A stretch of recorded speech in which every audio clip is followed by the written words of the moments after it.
दोस्तों, आज हम आपको एक ऐसे कल्प के बारे में बताएंगे जिसके निरंतर प्रयोग से हम शरीर का कल्प कर सकते हैं और शरीर की सारी बीमारियां दूर कर सकते हैं। जरावस्था, बीमारी की अवस्था हो, वृद्धावस्था हो, इसको दूर कर सकते हैं और साथ ही साथ नव यौवन को प्राप्त कर सकते हैं। आयुर्वेद का एक मुख्य स्तंभ है त्रिफला, और त्रिफला करे सबका भला। ये आयुर्वेद में सभी लोग जो आयुर्वेद के बारे में जानते होंगे जरूर कहते हैं। हरड़ बहेड़ा आंवला, इसको कहते हैं त्रिफला। हरड़ बहेड़ा आंवला चौथी नीम गिलोय, पंचम मिश्री डाल ये निर्मल काया होए। यदि हम त्रिफले के साथ साथ गिलोय और मिश्री पका करके सेवन करें तो हमारी बॉडी के टॉक्सिन्स पास आउट होते हैं।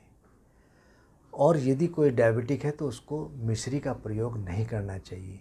लेकिन आज हम बता रहे हैं आपको कल्प के बारे में, जिससे हमारी बॉडी के टॉक्सिन्स दूर हों, शरीर की झुर्रियाँ, बीमारियाँ सब दूर हों, जिसके केश सफ़ेद असमय हो रहे हों वह ठीक हो।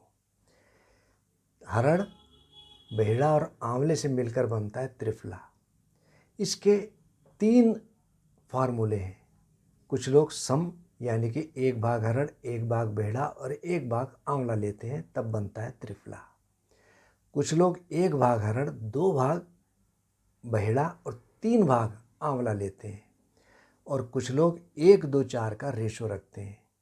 लेकिन मैं जो आपको आज कल्प के बारे में बता रहा हूँ उसमें 1 भाग हरड़, 2 भाग बहेड़ा और 3 भाग हमको आंवला लेना चाहिए।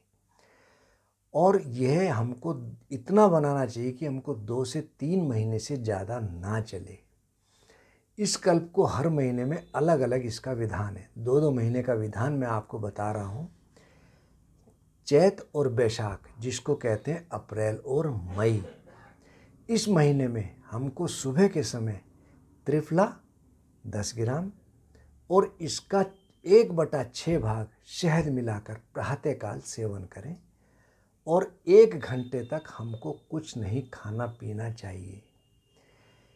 इस 2 महीने के बाद हमारा आता है जेठ और आषाढ़, जिसको कहते हैं जून और जुलाई। इसमें त्रिफला 10 ग्राम लेकर के 1/6 भाग हमको शहद मिला करके सेवन करना चाहिए। इसके पश्चात सावन मास आता है और भादो आती है, जिसको कहते हैं अगस्त और सितंबर में ये आते हैं। ऐसे समय पर त्रिफला और त्रिफले के साथ हमको 1/6 भाग सेंधा नमक मिला करके सेवन करना चाहिए। इसके पश्चात आता है अश्विन और कार्तिक, ये अक्टूबर नवंबर महीने में आता है। इसमें त्रिफले के साथ 1/6 भाग हमको चीनी का लेना चाहिए। इसके बाद आता है मार्गशीर्ष और पौष, जो कि दिसंबर और जनवरी में आता है। ऐसे समय में हमको त्रिफले के सेवन के साथ 1/6 भाग सौंठ का चूर्ण, सौंठ जिसको कहते हैं अदरक, सूखा हुआ अदरक, इसका बारीक चूर्ण मिला करके सेवन करना चाहिए। और इसके बाद आता है माघ और फागुन, यानी कि फरवरी और मार्च। इसमें हमको त्रिफले के साथ 1/6 भाग पीपल चूर्ण का लेना चाहिए। और ये हमने 1 साल के लिए आपको कल्प बताया। यदि हम इस प्रयोग को 1 साल करते हैं तो हमारे शरीर के अंदर आलस्य दूर होता है और स्फूर्ति आने लगती है। यदि हम इस प्रयोग को लगातार 2 साल करें तो हमारे शरीर के सारे रोग दूर होने लगते हैं। और 3 साल लगातार इसको प्रयोग करने से हमारी आँखों की ज्योति बढ़ने लगती है। और यदि हम 4 साल इसको सेवन करें तो चौथे साल में हमको चेहरे पर सौंदर्य आने लगता है, कांति आने लगती है, ओज शक्ति हमारी बढ़ने लगती है। 5वें साल में हमारी जो स्मृति भ्रंश होने लगे वह दूर होती है, स्मृति बढ़ती है और हमारी बौद्धिक क्षमता का बहुत तेजी से विकास होता है। और 6ठे साल में शरीर के अंदर बल की वृद्धि होती है। यदि हम इस प्रयोग को 7 साल लगातार कर लें तो हमारे सारे बाल नए आने लगते हैं और काले होने लगते हैं। 8 साल लगातार सेवन करने से हम वृद्धावस्था से नव यौवन की ओर जाने लगते हैं। शरीर की झुर्रियाँ दूर होने लगती हैं। जो जरावस्था हो, वृद्धावस्था हो, वह दूर होती है और आदमी सांसारिक सुखों का उपयोग करने लगता है। 9वें साल में आँखों से चश्मा उतर जाता है। नेत्र संबंधित कोई भी विकार हो वह निश्चित रूप से दूर हो जाता है। यदि इस प्रयोग को हम 10 साल करें तो हमारा जो स्वर है बिल्कुल बहुत अच्छा कोकिल की तरह परिवर्तन होने लगता है और बिल्कुल हमारा स्वर मधुर हो जाता है। यदि हम इस प्रयोग को 11 साल लगातार करें तो जो मन में हमारे भाव सिद्धि आती है वह ठीक होती है। उसी प्रकार जो हम भाव सोचते हैं वह हमारा निश्चित रूप से ठीक होता ही होता है।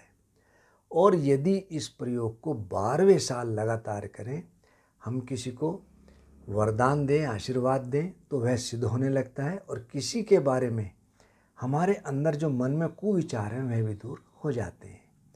तो मैं इतना कहूँगा कि त्रिफले के सेवन से, प्रयोग से हमको लाभ तो अनेक हैं और इसका नुकसान कुछ भी नहीं है। त्रिफले के 2 गुण हैं। यदि हम रात्रि में सेवन करें त्रिफले के चूर्ण को तो ये हमारे विरेचन का कार्य करता है, और यदि हम इस चूर्ण को सुबह के समय सेवन करें तो ये रसायन का कार्य करता है। रसायन यानी कि हमारे शरीर के अंदर सारे दोषों को दूर करना, बैलेंस करना और बीमारियों को दूर करके हमारे को शरीर में बल की स्थिति लाता है और बीमारियां दूर होकर के हमारा शरीर निरोगी होता है। त्रिफला पहले लोग नियमित रूप से सेवन करते थे और उनको कभी पेट की कोई समस्या नहीं सताती थी।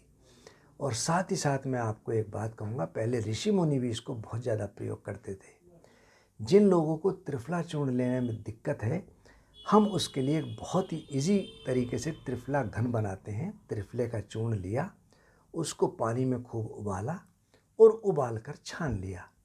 फिर छानने के बाद जो काढ़ा हमको हमारे पास बचा, उस पानी को हल्की आंच पे वेपोराइज करा।